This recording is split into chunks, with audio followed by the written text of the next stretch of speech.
গ্রামে আপনারা শখের বিষয়ে একটা ডুপ্লেক্স বাড়ি করেন, কিন্তু রাউন্ড সিঁড়ি করার সময় জোড়াগুলা দিয়ে দেন একবারে গোড়ায়, রডের জোড়াগুলো একবারে গোড়ায় দিয়ে দেন, তাহলে কিন্তু দেখেন আপনার কষ্টের টাকা দিয়ে পরিশ্রমের টাকা দিয়ে একটি বাড়ি নির্মাণ করতেছেন, ডুপ্লেক্স বাড়ি।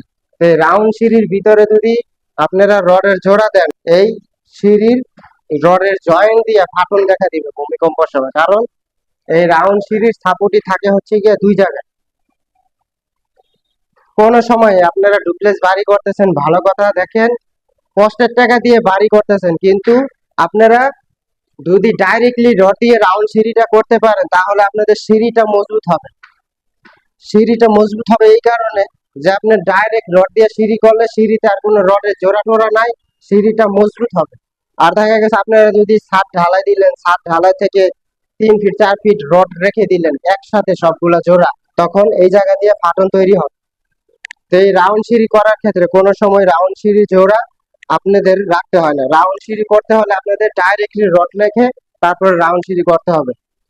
তো সম্মানীয় দর্শকরা, এখানে যে রাউন্ড সিঁড়িটা হয়েছে, এই রাউন্ড সিঁড়িটার সাইজ হচ্ছে গিয়ে আমাদের এই এদিকে আছে হচ্ছে গিয়ে 9 ফিট, আর এদিকে হচ্ছে গিয়ে 14 ফিট।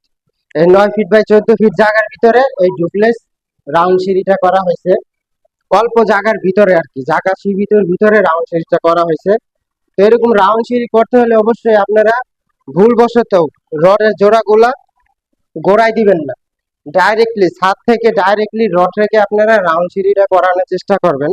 এখন কাজটা সুন্দর হলে হবে কি, কিন্তু ভবিষ্যতের জন্য ক্ষতি হবে। তাই রাউন্ড সিঁড়ি করার সময় কোনো সময় রাউন্ড সিঁড়িতে রডের জোড়া দিবেন না। রাউন্ড সিঁড়িগুলো ডাইরেক্ট রড রেখে, আপনার 16 মিলি রড হোক 12 মিলি রড হোক, ছাদ থেকে ডাইরেক্ট রড রেখে রাউন্ড সিঁড়িগুলো করানোর চেষ্টা করবেন। রাউন্ড সিঁড়িতে জোড়া দিলে আজকে বুঝবেন না, যখন ভূমিকম্প হবে, যখন ফাটল দিবে, তখন বুঝবেন যে রাউন্ড সিঁড়িতে কি ধরনের ক্ষতি হইতে পারে। তখন আপনাদের সিঁড়িটাই হবে ব্যর্থ।